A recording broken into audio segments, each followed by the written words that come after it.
is the Herd Line News.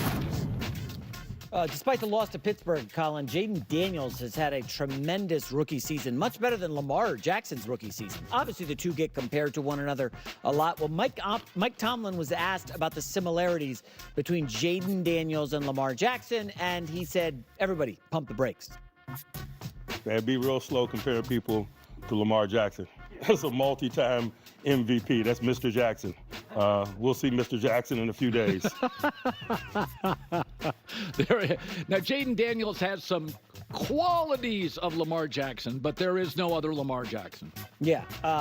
It's interesting. Jayden Daniels is a lot older than Lamar was when he broke into the league. Jayden Daniels is going to be 24 here soon. And we got some numbers for you on the screen. Listen, through first 10 starts, Jayden Daniels 7-3. He's been tremendous. He's Offensive Rookie of the Year.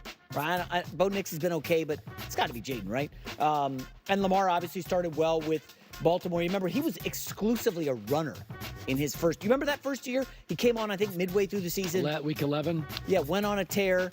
And then they had the playoff game, which was like a rematch from the week prior against, I think, the Chargers. Yep, it was. And they were like, oh, he can't throw the football. Yeah.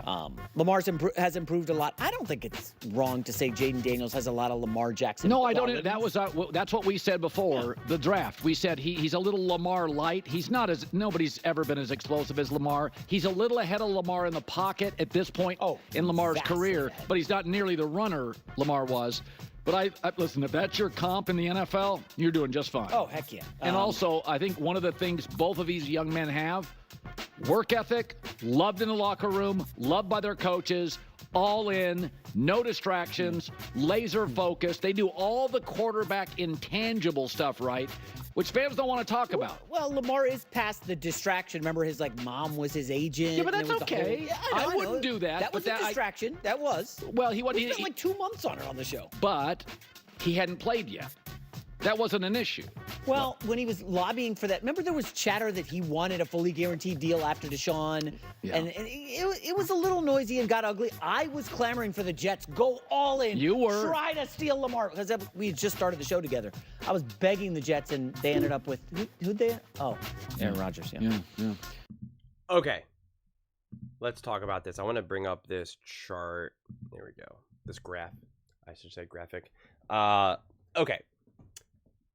People get lost in comparisons too much. And I think people really struggle with this on both sides, whether you're Team Jayden or Team Lamar or whatever. I understand why people from like Lamar's camp or just people that have accomplished high levels of success, they're very quick to be like, yo, settle down on the comparisons. Like, let's see. You say, oh, the comparisons are similar to Lamar. Lamar has won multiple MVPs, balling out, setting records. Like, stop it. And on the other side, which I get, and on the other side, it's human nature that we need to put frames around things. We make these comparisons, not saying that they're equal. This is something that people, especially these days, Patrick Mahomes fans, they lose their mind. If you show a graphic that shows Brock Purdy having, in the last 7 games that Brock Purdy has played better than Patrick Mahomes or whatever, people lose their mind. They go, don't bring up Patrick Mahomes and Brock Purdy. How many Super Bowls has Brock Purdy won? And it's like, that's not the point. That's not what we're saying. That's not what the comparison is. Comparison does not mean equality. Okay? Similes, metaphors are not equal. Okay? That's not what these things mean. Comparisons just help put things in perspective. They help tell a story. They help put the frame around what we're seeing so we can make sense of it. We do this with every single athlete and in other aspects of our life, in our lives. I mean, it's everywhere. So the fact that people have such issues with comparisons, I think people really need to like let that go. I mean, it's just like, welcome to conversation here. That's how we discuss. That's how we relay information to each other. It's not always just 100% literal. If it was, it would be uncomfortable. That's what super ultra geniuses do. People who have an IQ through the roof. If anyone has ever interacted with those people, they're not fun to be around. They're not very enjoyable to have conversations with. They're not the ones that are hosting podcasts or being on TV. You don't want to go on a road trip with them. It's not fun. People who are too 100% literal, it's like, okay, you got to be able to get mess around in the weeds here and have these types of conversations and not having to be all or nothing, right? And this is an interesting graphic because I already know a lot of Lamar Jackson fans will be like, whoa, whoa, whoa, whoa, whoa. One, he was younger. Two, he took over for a team that was not designed for him, right? This offense is designed for Jayden Daniels with Cliff Kingsbury, whereas the offense that Lamar Jackson took over was designed for Joe Flacco. And that's all fair. That's all fair. But again, the NFL needs to constantly evolve, grow, get better, and get new great players. And so having Jayden Daniels come into this league and put up special numbers, put up comparable numbers to Lamar Jackson is exciting. It's fun. Look at what Caleb Williams is doing right now. If all of these other quarterbacks were just playing like Caleb, that would be a bummer. That would be like, all right, I guess we got to wait for the next batch of quarterbacks to get excited about, or I guess we got to wait until next year to see if Caleb can turn this around. We want to see new blood, just like how it was exciting when Lamar Jackson entered the league. So there's always this constant batting down. And if you really want to play this batting down game, well, then that gives the credit to the Patrick Mahomes fans of batting down Lamar Jackson. Because it's like, hey, your boy's cool. Congrats on those numbers. Congrats on those MVPs, but you can't win a Super Bowl. So again, we can't have it both ways. We either have to be open to these fun comparisons and these interesting comparisons and not be so quick to shoot them down, or we have to be very literal. And if we're going to be very literal, well, hey, Lamar Jackson's not that good of a quarterback. Can't play in the playoffs, man. Can't get the job done. Can't beat Patrick Mahomes. Not good enough. I obviously do not believe that. Again, that's called sarcasm. But that's if we're going to play by those rules, then we have to consistently play by those rules. And if we're going to kind of just have more fun with these types of comparisons, because again, I understand what Mike Tomlin is saying and what he's doing. I do. It's not lost on me. But I just think it's like, it's too aggressive. It's too aggressive and unwarranted, quite frankly. I don't see the purpose about it. And it's one of those things where we can celebrate the greatness of Lamar Jackson and celebrate the ascending, what we believe will be greatness of Jayden Daniels, and it doesn't take away from Lamar. It doesn't take away from any of Lamar's accomplishments. And it's not done in a way to boost up Jayden Daniels either. It's really not. And I think that's also this constant push and pull that we get lost into, where it's like, in order to elevate one player, we feel it's kind of like crab bucket mentality. It's this idea that there's only so much to kind of go around. There's only so much praise to go around, probably more of like a sibling rivalry, where it's just like that someone has to lose in order for someone to win, which is also sports, obviously, right? Someone has to win, and in order for someone to win, they have to lose.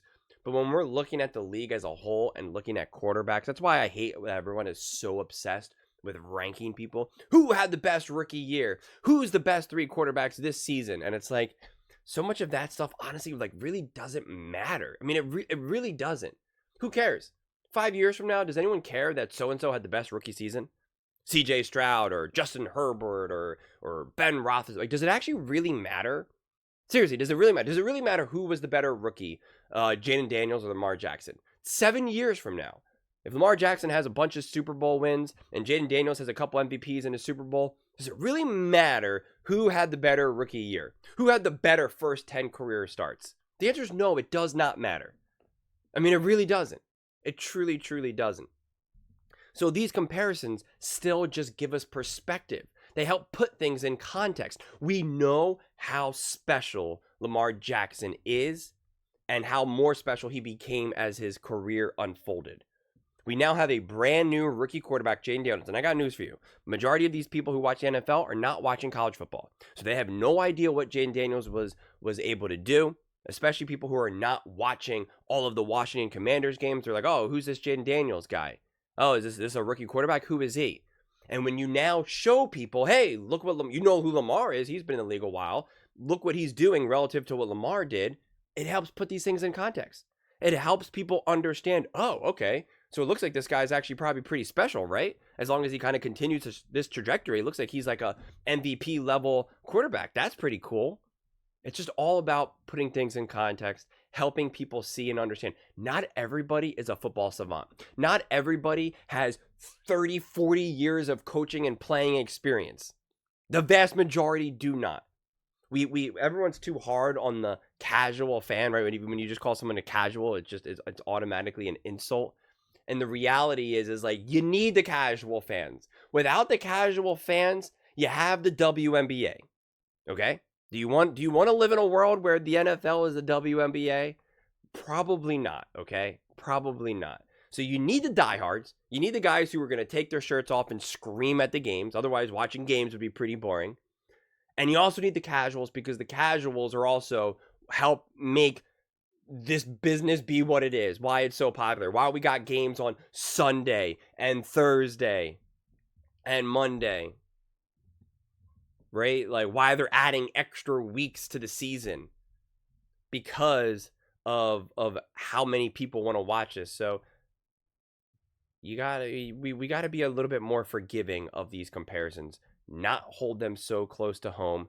This is not as proof to say that Jayden Daniels is a better quarterback than Lamar Jackson, or that he will continue to be a better quarterback, or he'll have a better trajectory. Like, that's not what this is necessarily saying. It's not saying that Lamar Jackson is inferior in some way, but it's also okay to admit, hey, you know what? Jayden Daniels is a better passer at this point in his career, and not have it automatically be like, what did you just say about Lamar Jackson? Lamar Jackson, Joe Flacco was the offense and the coordinator and this, that. Like, it's like, oh my God, relax. It's okay. It's okay. We're gonna be able to survive this conversation. It's okay to look at these numbers and say, yeah, Jayden Daniels is having a really special start to his career. Because you can also make the argument, because if we want to play this game and say, well, the offense wasn't designed for Lamar and this, that, and the third, okay. But also, when Lamar entered the NFL, people were not prepared to have a quarterback as dynamic as a Lamar Jackson. Yeah, we had Mike Vick and stuff like that, but like not like what Lamar's doing. So that caught them off guard. So maybe the offense wasn't designed for Lamar, but the NFL didn't even know what to do. By the time Jayden Daniels got into the league, they've been watching Lamar Jackson for years. Patrick Mahomes, 4 years. Josh Allen, 4 years. Jalen Hurts, 4 years. So, again, we got to be consistent. If we want to point out the pros and cons of one side, you got to point out the pros and cons of the other side. It's never all or nothing. It's never just one side or the other. But the conversation between Jayden Daniels and Lamar Jackson is just always interesting to me. These guys need not be connected at the hip, but like even Mike Tomlin, they didn't show this in the soundbite, but he was like, I mean, he had a dig. He goes, yeah, we're going on to face the real MVP. And it's like, I don't know why you got to say that. Like you're trying to take a jab at a great rookie quarterback who has been historic in his own right.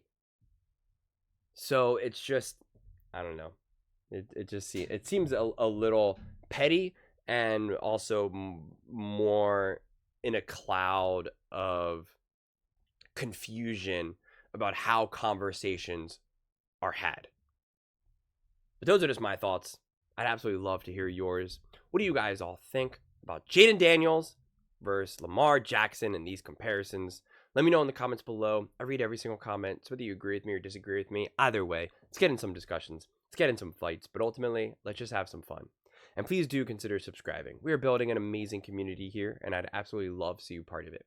I want to build something that we all genuinely feel connected to, something that we're really excited to be part of. I think we're on our way to doing it. Please don't forget to give this video a thumbs up, as it really does help with the visibility and the algorithm. Thank you so much, and see you next time.